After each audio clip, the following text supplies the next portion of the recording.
Hello everyone, welcome to Business Operations Week 3. This week we will discuss business structure and business culture. We will learn about the core components that consists a business system. And what are the key decision-making areas that enables the organization to align its strategy and execute it? And what are the factors associated with the operating structure of the organization? And how the organization culture affects the execution of the plans? And what are the criteria that affects the management approach to guide the business? And at the end, we will discuss the concept of restructuring. This week, we will discuss the core characteristics associated with the business system and how we can design a business system. And also the outcome of this business system will provide the formal framework to execute the strategic plan, to execute the business plan, to in general, to meet the organization objectives. We will discuss business system design, how to develop the organizational framework.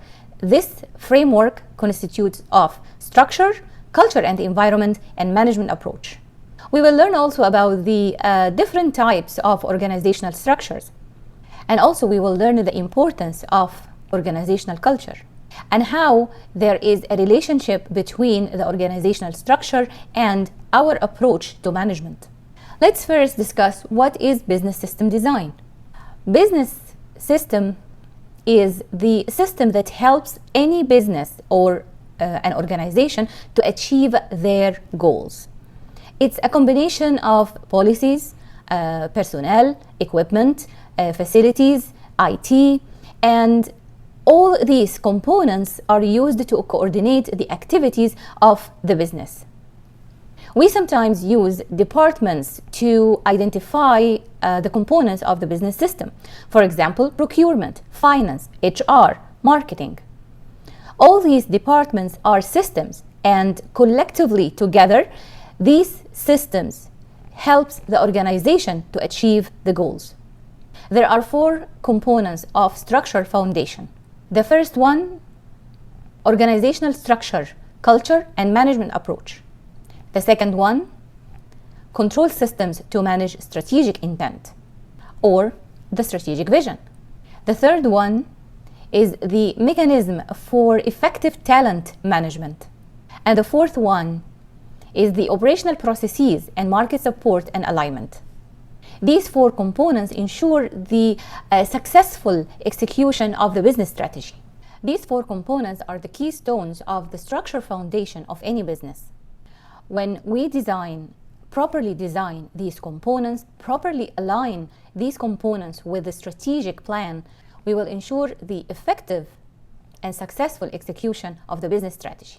As managers or business people, we need to recognize the important role that the business system and business structure and the culture plays to accomplish the business strategy. The structure, the culture, the managerial approach fundamentally influence the flow of communication, enhances collaboration, affects the efficiency and effectiveness of the work performed, and we can consider structure and culture as the backbone of the organization.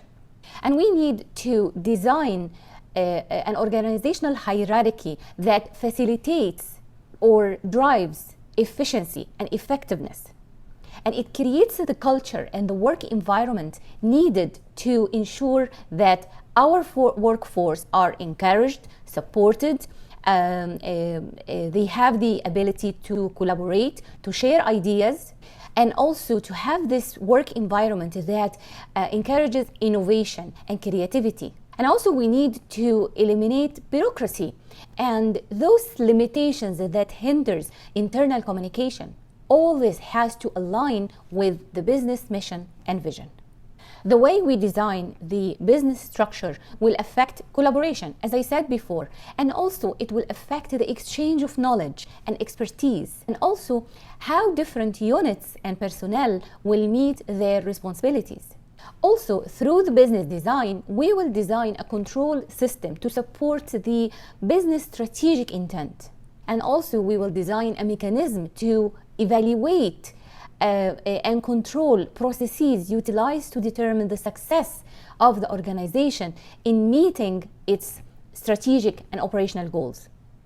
And this also include formalized communication channels, financial management systems, and also key success metrics and key performance indicators that we will utilize to understand and assess our success.